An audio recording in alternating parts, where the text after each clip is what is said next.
Hi, this is Marjorie Wildcraft, and today I want to talk about one of the probably the most important tool in the homestead and in your backyard food production system, but it's probably the most overlooked, and that is the lowly bucket.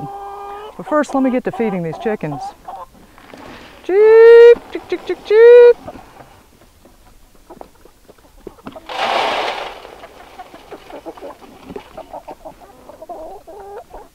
Well, I use buckets every day, and every day I'm always looking around saying, where's a bucket? I'm always in search of a bucket, and I thought I would do a whole little section on it. It's one of the lowliest common things that you just don't think about, but I use them all the time, and they're vitally important. The whole concept of containers in general, I'll be spending a lot more time in future videos, but today we're just going to focus on buckets. As I said, I use them for everything. I'll carry around compost with buckets, carry around feed for animals, fertilizer. Sometimes I'll put a bunch of tools and all the stuff I need for a project in a bucket to take it off to use it as a carrier. Covering plants, you name it, sitting down for resting. I use buckets for everything.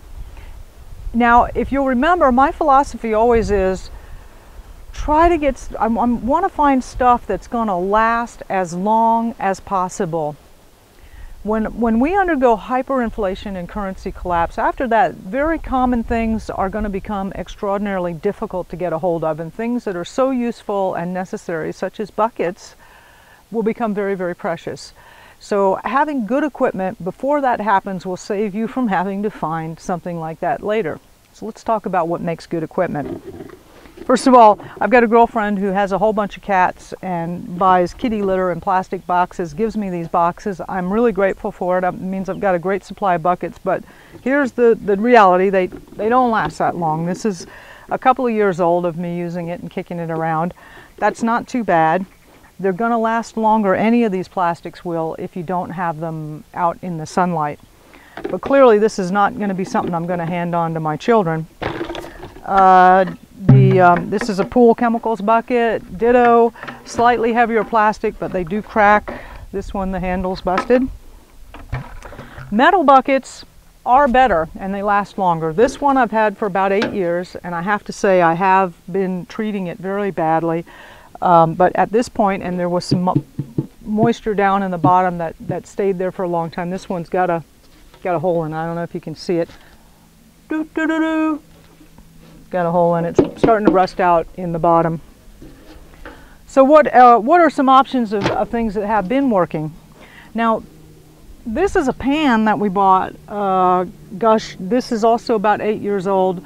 We use it to feed the cows. The cows step in this thing. It's been out in the sunlight the whole time, the rain, the weather, the freezing.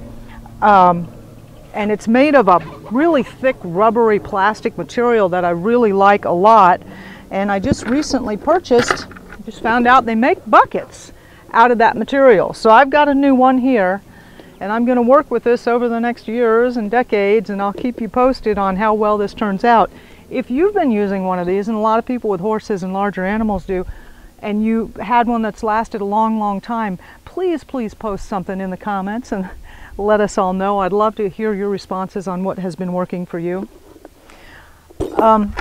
These also commercially made, a little bit heavier plastic, also have a better attachment here for the handle. I suspect this is going to last a lot longer. I'll let you know. I'll keep you in the loop on that. And then finally, I've got a new metal one I'm really going to take really good care of, and yeah, this is going to take a while, but we'll keep you updated on how well this is lasting and surviving.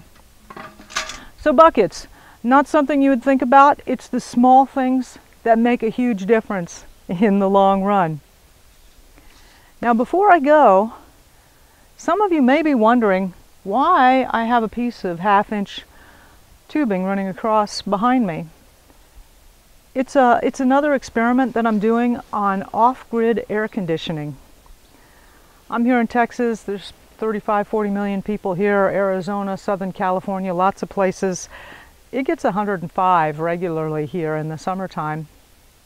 I'm trying to find a way to make sure that I can keep my livestock cool, but more importantly, my children and my elders, if there were an event where the grid goes down, and even if it's just for a couple of days, people die of heat stroke, and it can be lethal.